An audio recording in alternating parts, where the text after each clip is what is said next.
everyone, and welcome to episode 272 of the Medieval Podcast. I'm Danièle Cybulskie, also known as the 5-Minute Medievalist. There's a pretty common idea floating around that medieval women had no agency in their lives, that they were quiet and subservient and accepted the status quo without thinking too hard about it. Of course, the reality is that women were actively involved in creating the shape of their lives and how they performed their roles and tasks even within the rules and hierarchies of medieval society. One group of women who regularly adapted the rules to suit them was nuns. This week, I spoke with Dr. C.J. Jones about Dominican nuns and how they shaped their religious practice. C.J. is William Payton Associate Professor of German at the University of Notre Dame and the author of Ruling the Spirit, Women, Liturgy, and Dominican Reform in Late Medieval Germany, and Women's History in the Age of Reformation, Johannes Meyer's Chronicle of the Dominican Observance. Their new book is Fixing the Liturgy, Friars, Sisters, and the Dominican Rite, 1256 to 1516. Our conversation on what liturgy is, what it looked like in the Middle Ages, and how these nuns left their own unique mark is coming up right after this. Welcome, CJ. It is so great to have you on the podcast talking about Dominicans. I've never talked about Dominicans on this podcast before, I don't think, so it is great to have you here. Welcome. Oh my God, I'm happy to be a first. I've spent a lot of time with monks, but Dominicans are different, which is where we're going to start this podcast. So who are the Dominicans?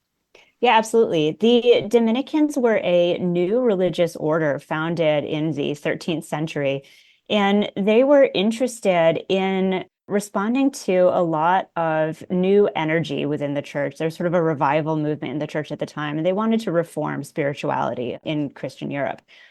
So the Dominicans arose as a response to or out of this sort of new fervor in Christianity as a way to get out into the populace. So the Dominicans were primarily a preaching order. They were very interested in mission work. Their communities were very urban as opposed to the older communities such as the Benedictines, which tended to be located in isolated rural areas, so that they could focus on prayer and labor, prayer and song.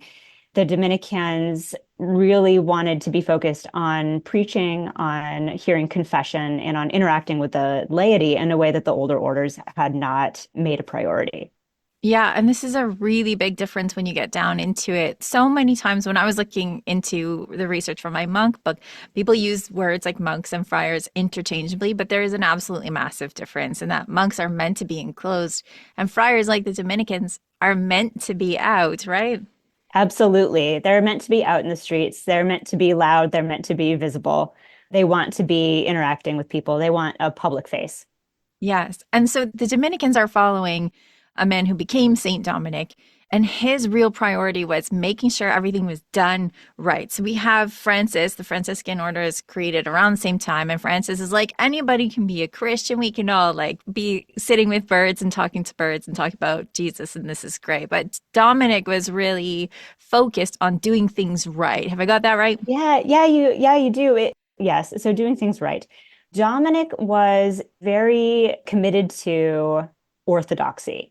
And one of the first things that he was engaged in was combating heresy, particularly against the Cathars.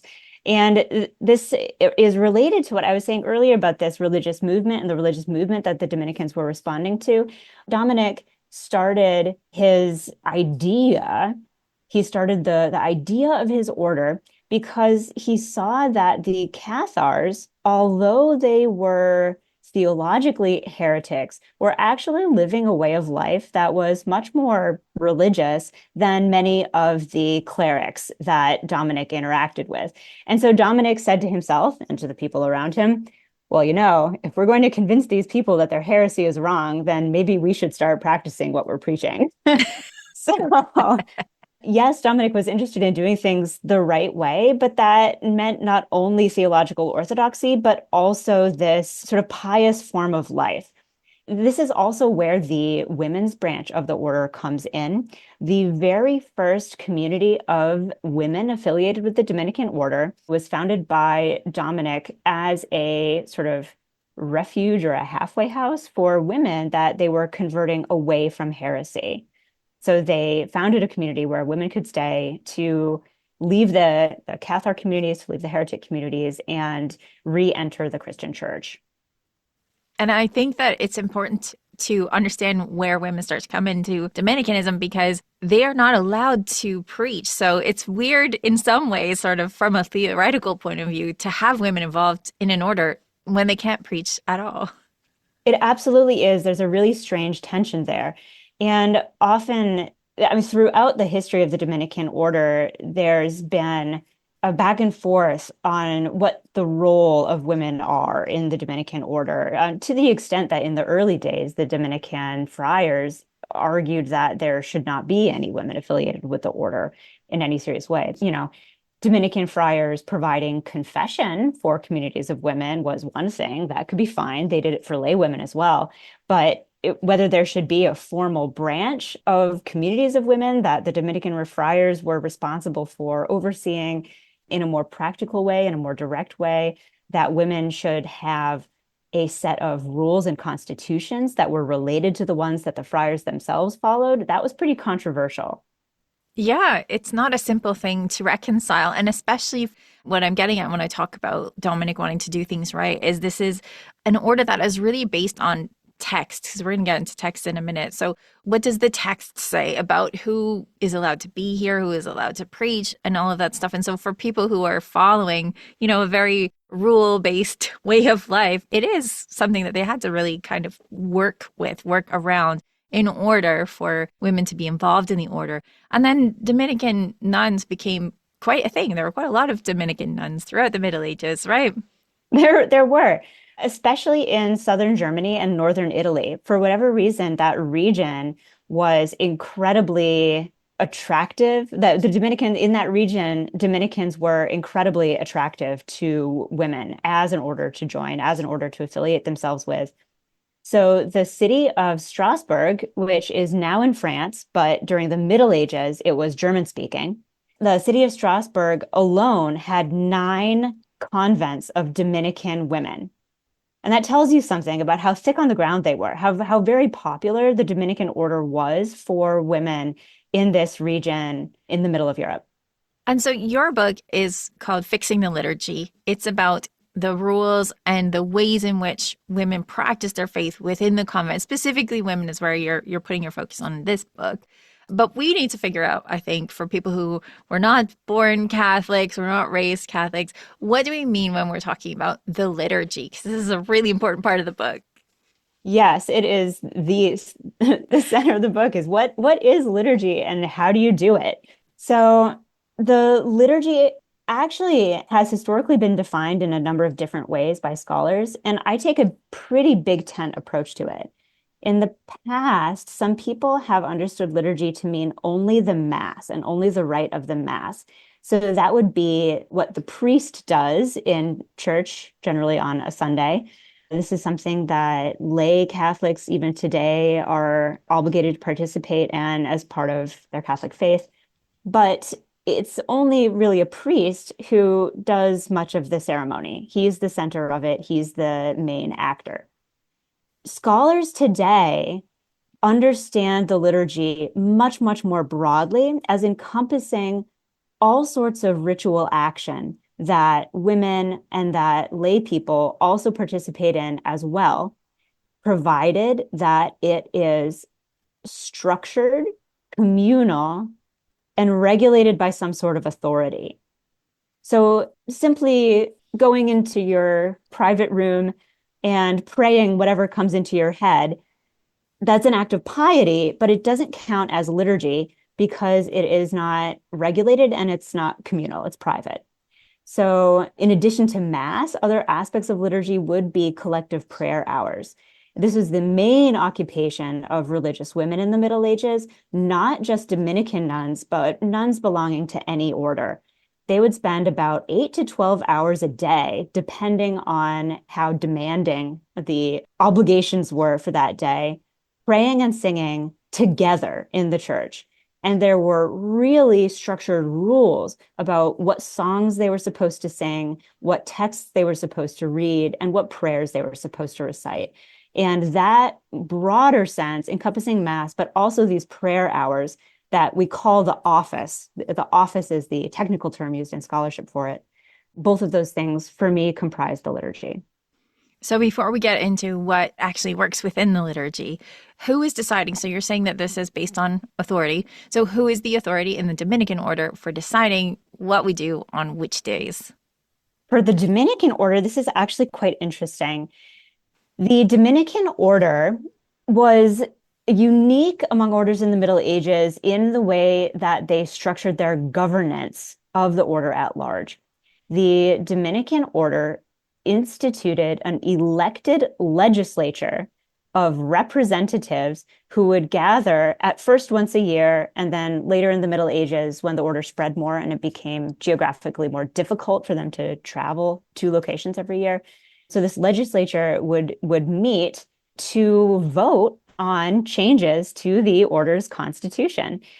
So there was a 3-year cycle where elected representatives were sent 2 years in a row, and then provincial governors went every 3rd year to vote on the legislation that the order was considering passing. A measure, in order to become law for the Dominican order, had to be approved 3 years in a row. So by 2 sets of elected delegates and then 1 set of provincial governors. And interestingly, the liturgy, so the things that the friars sang, the things that they read in church, the actions that they performed during Mass, those were all governed in the same way as the rest of the order's laws. They had to be passed by this elected legislature. And I think it's probably important to point out when we're talking about the elected legislature, we're not talking about women. They are not allowed to go and make these decisions, right? I love that laugh. You're like, yeah, of course not. Obviously not. No.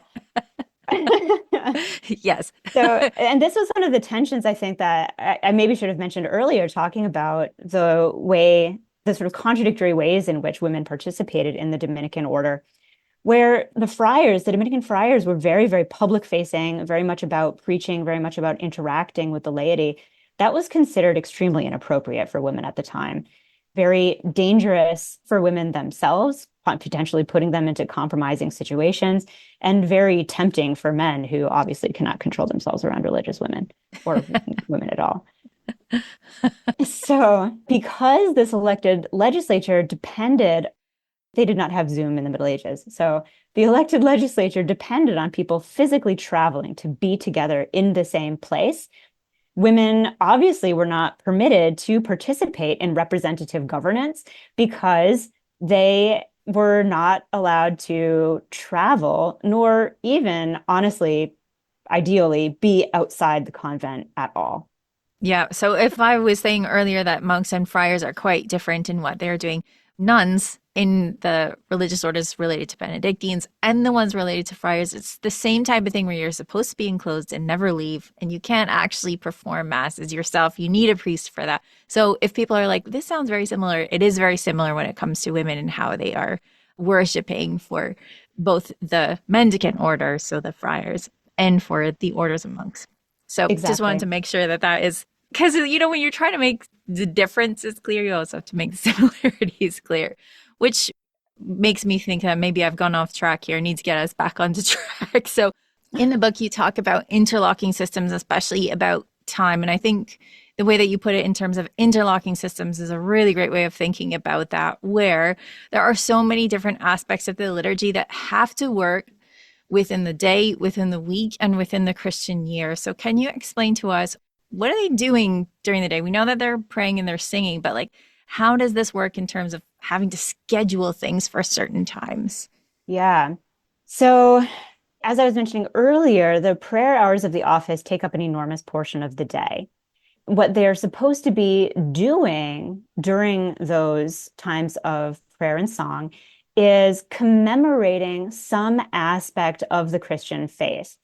And there are 2 sort of main themes that they could be commemorating.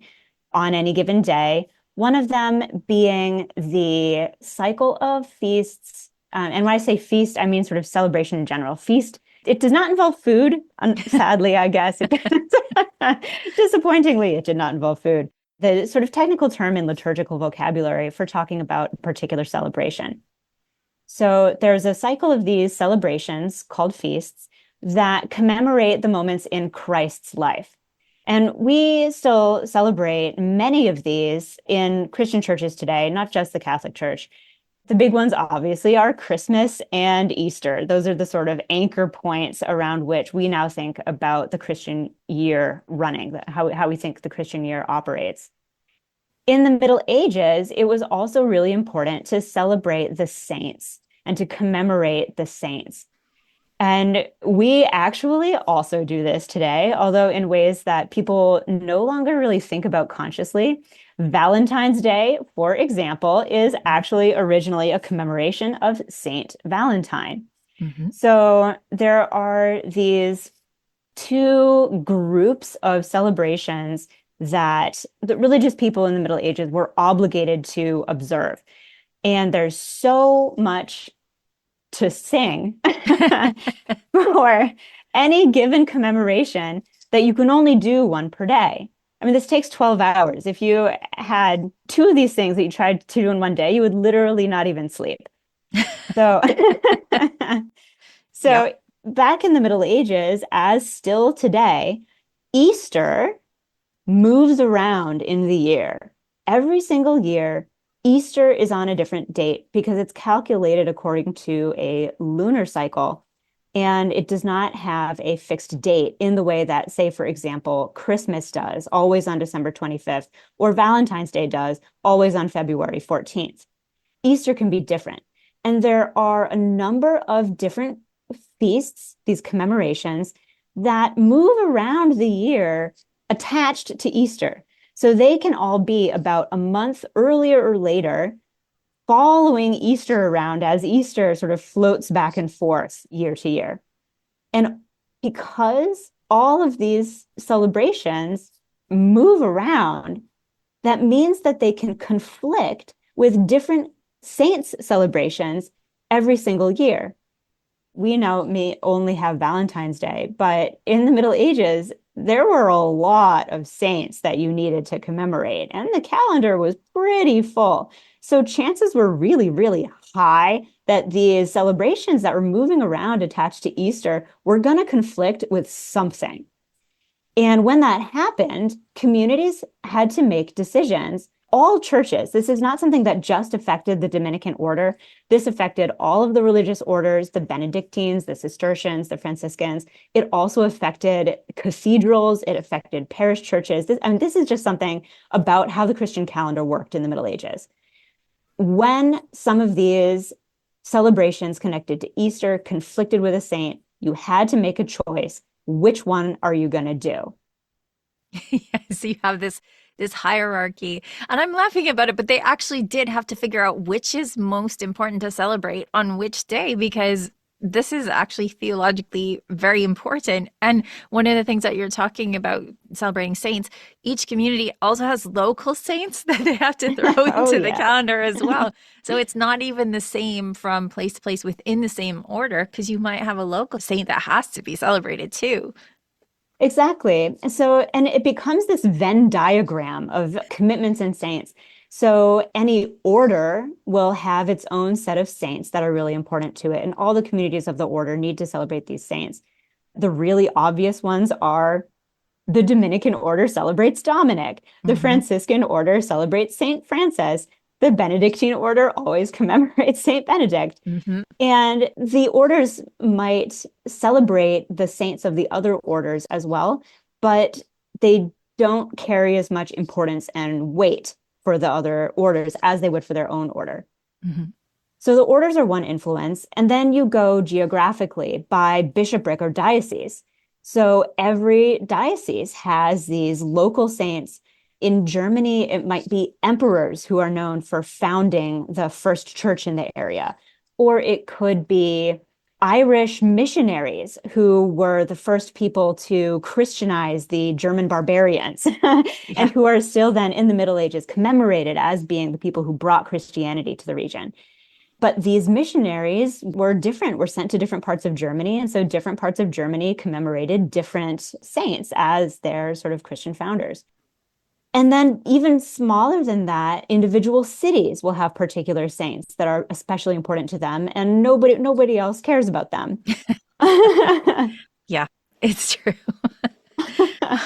So when we're talking about practicing the liturgy and we're celebrating within church and we're celebrating saints and all of that stuff, we're singing, we're praying.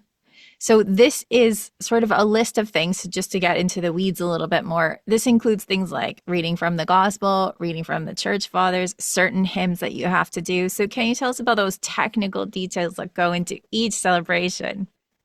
Yeah. So there is a set of scriptural readings that communities worked through over the course of the church year, really straight through, especially in the office hour of matins, which was the longest prayer hour.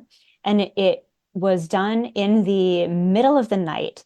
Incidentally, this is one of the things that people like to say about monks in the Middle Ages is that everybody in the Middle Ages lived such short lives because they all had to get up in the middle of the night and start praying and singing, and it wasn't healthy for them to be interrupting their sleep. I don't think that's actually true. There have been sort of sleep studies that show that it's totally fine to get up in the middle of the night. But this was what they did. They would get up in the Mhm. middle of the night and then spend hours singing songs and reading from the Bible, beginning with Genesis and kind of going straight through for a lot of it. These readings were interspersed with songs that were composed specifically to interact with the readings and focus the devotion. I mean, these are songs that are meant to sort of fire up your mind as you're sitting here listening to the story of Genesis. You hear somebody read a passage from the Bible, and then in response to it, you yourself join in to sing a song that reflects on that and helps instill devotion in the people participating. And honestly, it's the middle of the night. So, having somebody required to sit up straight and sing a song every now and then is probably also good for helping them pay attention, very basically. But when a saint's day comes in, all of these readings from the Bible and all of these songs that you sang in between get replaced by stories about the saint's life, stories about miracles that the saints performed, and then songs about often about the special qualities of the saint, special virtues that they displayed in their holy lives. Again, to get people to focus on the saint as a role model, as an object of piety, and to get their emotions going about this celebration, about this person that they were supposed to be commemorating. Yeah, well, two things come to my mind. One being after I finished the monk book, I found a sleep study about monks and nuns, and it said for people whose circadian rhythm is naturally they're night owls or they're morning people, for some people, they can be this is a study of nuns, I think. They could be nuns for like 20 years and it's still hard to get up in the middle of the night. So you can't actually program your circadian rhythm well enough to not be sleepy. But That's too funny. Yeah. one of the things that you talk about in the book, sort of responding to something that people have said about the Middle Ages and nuns and monks and friars in particular, is that they mindlessly go through this and it's just completely boring. One of the things that you say in your book is that this is not only embodied because it is a multisensory experience, which I hope that you'll get into in just a second, but also because it's changing all the time, you're always actively participating. You can't do it by rote much at all because you are No. always changing. Yes. Because it always changes year to year. There's always a lot of education going on around it. Different members of the community would have been more or less directly involved in shaping and choosing what it was that was happening, what it was that was being sung. But all members of the community would have to be paying attention to a certain degree because this isn't a sort of worship service where most people are kind of sitting out in the pews listening along. Everyone is expected to play a role and everyone is expected to participate actively. However, there were certain roles in the community, especially the person known as the cantor or the chantress. Chantress is the female version of the word. And that person was responsible not only for singing really important chants, really important songs, they also had the job of organizing what was being sung. They were essentially the music director for a religious community. They had to schedule. So, say, for example, Ash Wednesday falls on Valentine's Day. Do we care about St. Valentine more than we care about Ash Wednesday, or the other way around? This person is the person in the convent or in the community who is responsible for deciding, are we going to reschedule Ash Wednesday to a Tuesday? That doesn't seem right. Or are we going to reschedule Valentine and celebrate him on some other day of the week so that Ash Wednesday, we can sing what we need to sing for Ash Wednesday all on its proper day? That's just the first decision. Then this person needs to decide, well, what are the things that we need to be singing for Ash Wednesday? What are the readings that are appropriate to read? And then to run rehearsals with all of the community to make sure that everyone knows how to sing the songs, knows what the melodies are, that they know how to do the readings, and practicing everything with everyone in advance so that when the time comes for them to be conducting this prayer hour, they know what they're doing. So trying to pay attention to just basically the notes they have to sing won't distract them from the devotion and the piety that they're trying to experience. Yeah. So imagine you're singing 8 to 12 hours a day and rehearsals. And rehearsal. It's a lot of singing. It is a lot. Okay, so this is the point at which your book really comes into it, because the Dominicans who are making the big decisions in their legislature, they're not always thinking about what is important to the women who are actually performing this liturgy. And it reminds me a lot of the medical community, where for years, women are just moving around. If everything is catered to men, then we have to find our own way of doing it. And this is what the nuns are doing, right? When it comes to the liturgy, they're getting an ordinance from the bigwigs, and then they have to figure out how this is going to work for them, right? Absolutely. Absolutely. And there are a couple of different things going on here that I do talk about in the book. On the one hand, the friars who were making all of these laws, you say they weren't often thinking about the women. I'm pretty sure they actually just never did. I was trying to be nice about it. I was trying to give them the benefit of the doubt. Like, there's one guy in the back who's like, hey, wait a second. Yeah, and then everyone else is just like, shut up, Herbert. So on the one hand, they passed all of these laws about what people were supposed to be doing during their worship. And they required that all communities of the order do things that women weren't allowed to do. So one of the things that I think probably is surprising to people is that the enclosure, so the enclosure is the word for nuns not being allowed to go outside. Enclosure is the space of the convent that they're supposed to stay within. The church, literally the church of a convent, was not included in the enclosure. So religious women living in a convent were not allowed to enter their own church. It sounds crazy, but it's absolutely true. Even today, medieval churches survive throughout Europe, where you can still see a balcony in the back of the church, which is accessible from somewhere else in the compound, which is where the nuns had to be. It was the only space where they could participate in what was going on outside, where the priest was celebrating mass in their church, because they were not allowed to enter the church themselves. So the Dominican friars, obviously, they can go wherever they want. They're wandering around in the streets, yelling at lay people.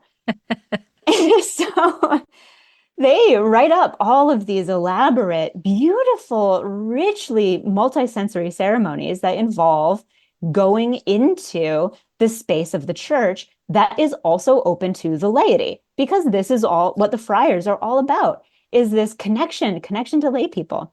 But women can't do that. Women are not allowed to even enter that space. So the women are placed in this position where they have to decide, are we going to follow the rules of the broader church that says that we can't go out into our own church space? Or are we going to follow the rules that the Dominican legislature imposed on us, break the other rules about leaving enclosure, and follow the rule about doing the ceremony in the way that the friars do the ceremony?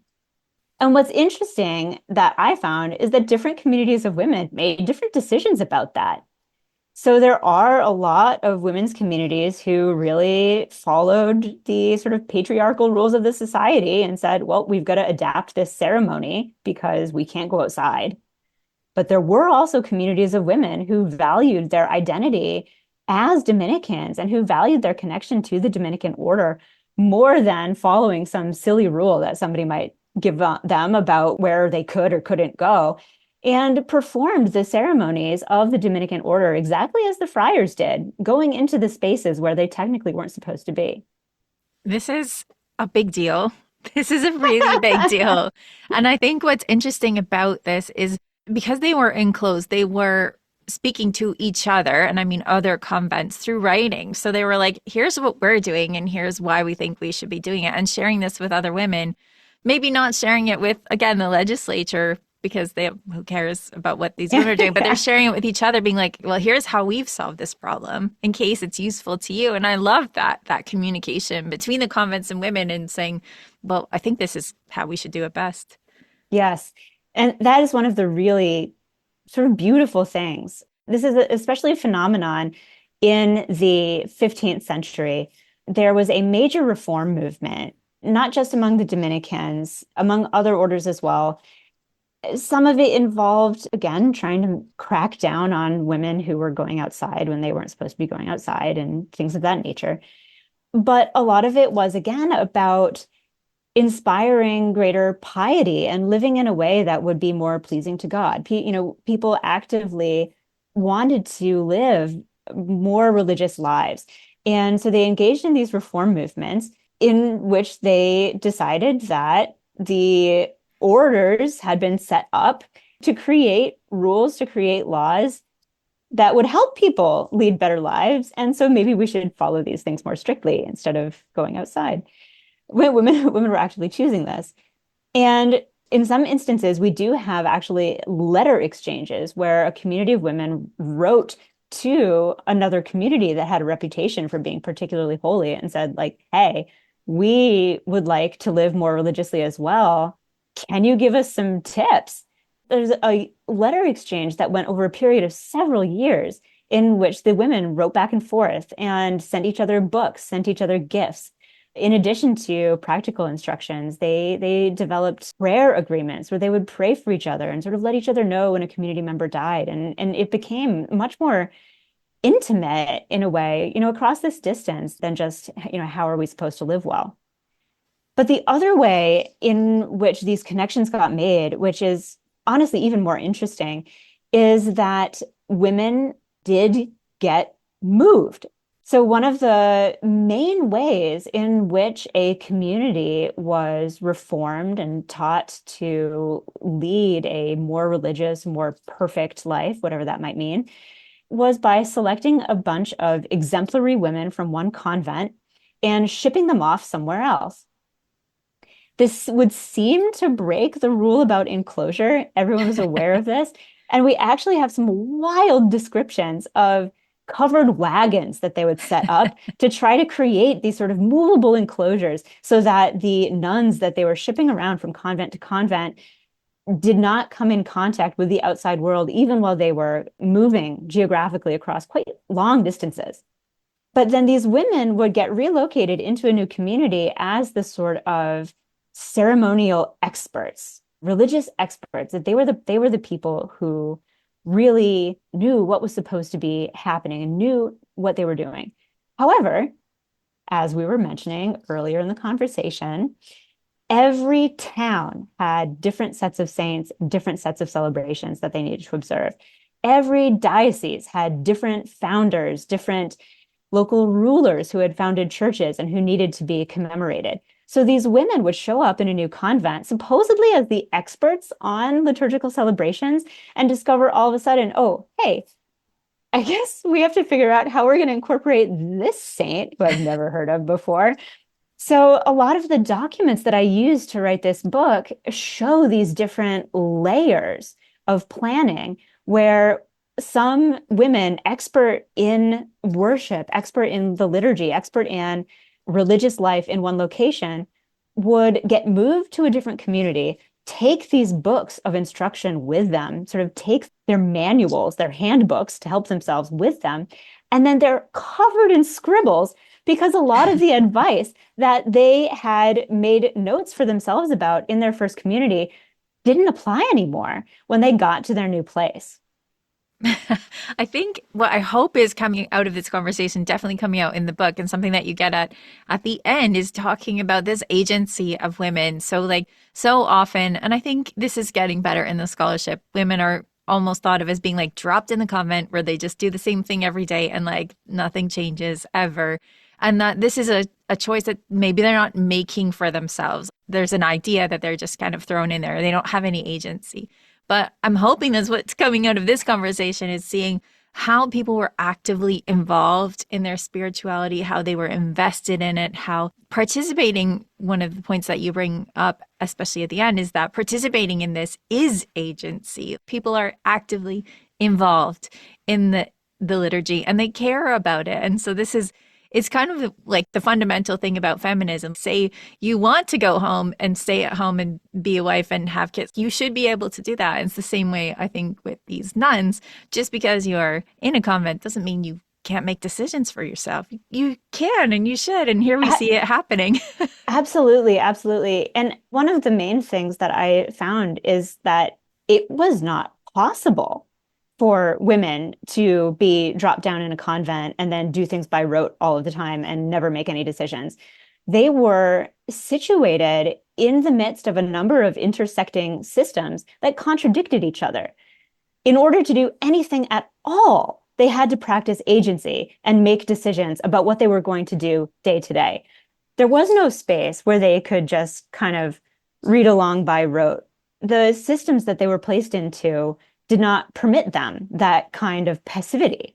I just think it's such an important point, and I'm so glad that you have it in the book because as much as there are so many works by people, especially in the higher clergy in the Middle Ages, saying women should be passive, it's actually not possible in the domestic sphere or in the convent. It's just not possible to be as passive as they are supposed to be. And it's interesting in the ways in which women are working around this, creating their own systems for doing this, writing this down so that they can continue to practice in a way that is spiritually fulfilling for them and checks all the boxes. Yeah. One other point I would like to make about women's activity and women's agency in the liturgy and in religious life as well is that they were real experts. This system is complicated. It involves a lot of high-level art, high-level performance. I mean, these are not simple songs. These women are real experts in this performance art, in this really complicated, beautiful performance art in ways that sometimes the men are not. And that's the other thing that comes out really interestingly in the documents I have is that the legislature, this elected legislature of the Dominicans, will decide they want to do something differently. And so they'll pass some law and nobody notices that it's directly contradictory to some other law that they also have. And then you read these women's handbooks and these women's diaries, and the women are like, well, the legislature passed this law. We can't do that. How are we going to resolve these contradictions? How are we going to resolve these conflicting demands on our way of life? And the women are really, really experts in doing this artwork in a way that I think is really admirable and really astounding, and that women don't get appreciation for enough in our understanding of women, of what women were doing in the Middle Ages, of women's intellectual capacities in the Middle Ages. Well, yeah, because this isn't just a scheduling problem. This isn't just like who can we fit in at like 10 o'clock on a Tuesday. It is theologically understanding what's going on in the faith so broadly that you can make a decision of, like, should we move Ash Wednesday or not? There's a lot at stake here when it comes to your spiritual life to make these decisions. It requires a lot of theological knowledge. So yeah, they should get their just desserts. And you've given them this in this book. And I really want to congratulate you on this book in that you have made it very clear, going step by step, what's in the liturgy, what it takes to create a service for the day. And then in the appendices, you have it all laid out. So like if someone needs to see what it would be like to celebrate St. Dominic, you have this earlier in the book, but you can look at what is required later in the book and see how complex it is. And I admire the fact that you untangled it for yourself and untangled it for us as well. So yeah, congratulations on this book. Thank you so much. That was something that was really, really important to me in writing it, is I did not want to, I wanted to present all of this amazing stuff that I found out about these incredible women. But I also wanted to make sure that people who aren't already in the thickets of liturgy could find a way in to really appreciating what these women were doing, and maybe to start exploring instances like this themselves. So I really hope that I've given people a tool that they can use in order to enter this incredible world. Yeah, well, speaking from my own experience, it can be very hard to find that foundation, that foundational text that will help you try and reconstruct this stuff. It's very difficult, but you have made it easy. So yes, congratulations on the book. And thank you so much for coming on and telling us about these Dominican women, how amazing they were. Thank you for the invitation. It was such a pleasure. To learn more about CJ's work, you can find them on academia.edu. Their new book is Fixing the Liturgy, Friars, Sisters, and the Dominican Rite, 1256 to 1516. Before we go, here's Peter from medievalist.net to tell us what's on the website. What's up, Peter? Hey. So we have our annual list of open access books. All right. I love getting the physical copies, but if you kind of search just a little bit, man, there is quite a lot where you can get the online version of books from these publishers for free. I'm all about the free books. So we have a list. There's stuff like The Demise of Norse Religion, English Birth Girdles, Carolinian Medicine. So fun stuff. Something for everyone. Yeah, so we've got that. And also starting in January and for the next 3 months, we're going to be really busy on our Thinkific page with online courses. We have like a dozen ready to go. That's awesome. Yeah, which is pretty exciting. Like there's one about reading Beowulf, one on relics, one on food history. I think it would be quite popular. Mm-hmm. So we have all that. So I'm going to be pretty busy trying just to manage all that. But it's going to be worth it. More people learning more about the Middle Ages. And it's medievalstudies.thinkific.com. That's right. Perfect. Well, thanks for stopping by and telling us what's on the website. Thanks. Thank you to all of you who've started off the new year supporting my work through letting the ads play through, recommending my books and podcasts to all your friends and relatives over the holidays, and by becoming patrons on patreon.com. Patrons can listen to this podcast ad-free and get monthly curated lists of open access materials, along with all the good karma that patronage provides. Your support allows me to keep this podcast going, so you always have my utmost appreciation. To find out more or to become a patron, please visit patreon.com/medievalists. For everything from nuns to buns, follow medievalist.net on Instagram at medievalistnet or Blue Sky at medievalists. You can find me, Danièle Cybulskie, across social media at 5MIN Medievalist or 5 Minute Medievalist, and you can find my books at all your favorite bookstores. Our music is Beyond the Warriors by Guy Frog. Thanks for listening, and have yourself an amazing day.